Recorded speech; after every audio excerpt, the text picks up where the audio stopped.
Hello, my name is Natasha Ellis and I'm a student here at Cal State LA. This video will provide information about the consent process and consent forms for research involving human subjects.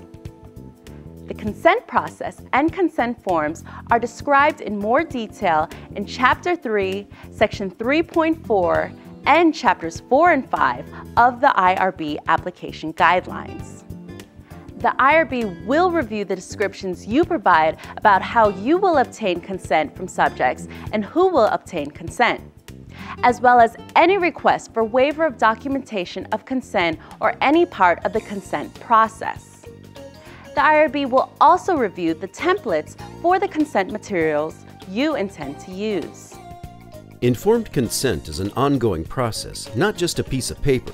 It assures that prospective subjects understand the nature of the research and can knowledgeably and voluntarily decide whether or not to participate.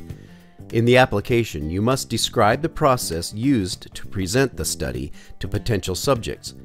During the consent process, you must ensure that everything is done to enhance the prospective subject's comprehension of the information and their ability to make a choice. Parental permission is required when recruiting children or minors as subjects, persons under the age of 18, unless legally emancipated.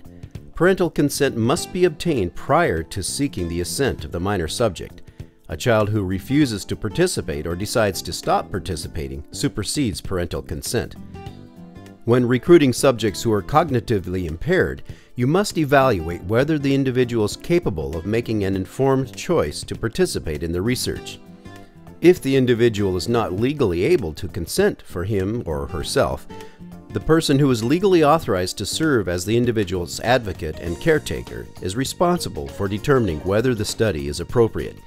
You must give the prospective subject adequate information to make an informed decision about participating. Introduce the researchers. Describe the eligibility criteria used to identify prospective subjects. Explain the nature and expectations of the research, including location, the tasks the subjects will be asked to complete during the course of the study, and the amount of time that participation in each aspect of the study will take, and describe the risks and benefits associated with the research. You must identify any procedures that are experimental or special. You must also describe how data will be collected and recorded. For example, handwritten notes, self-completed hard copy or electronic questionnaire, audio or video recordings, photographs, and how data will be coded. And you must describe how confidentiality of records identifying the subject or anonymous records will be maintained. If applicable, you must include a description of the limits to confidentiality due to mandated reporting requirements. Describe how any images will be used.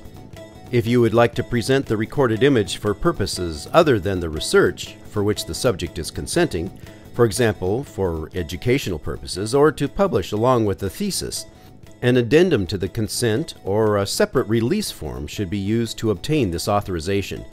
Potential subjects should be told of any incentive that will be offered and the terms of the incentive. Contact information for the researcher must be included, as well as for the CSULA IRB. Finally, you must answer any questions the prospective subject may have and ensure that he or she knows that the participation is voluntary and that he or she can refuse to participate or withdraw consent and stop participation at any time without penalty. The consent form itself should contain language that is appropriate for the target audience, clear and understandable. Consent forms are generally written at a 6th to 8th grade reading level, avoiding technical jargon. They should be written in the second person, and a legible font size should be used, 11 or 12 point, with double spacing between paragraphs. Written assent forms are generally used for children in the 3rd grade and above, and should target the child's level of reading and language use. The CSULA consent form template, which can be found on the Office of Research Development Research with Human Subjects webpage, can be simplified as needed to create an assent form. Note that parental permission and child assent should not be obtained using the same form. Oral assent should be used for younger children. If non-English speaking persons will be recruited, you must provide an English version of the consent form, translations into the appropriate foreign languages, and back translations to English, done by someone other than the original translators, so that the accuracy and thoroughness of the translations can be assessed. The form must be signed before any research activity can begin.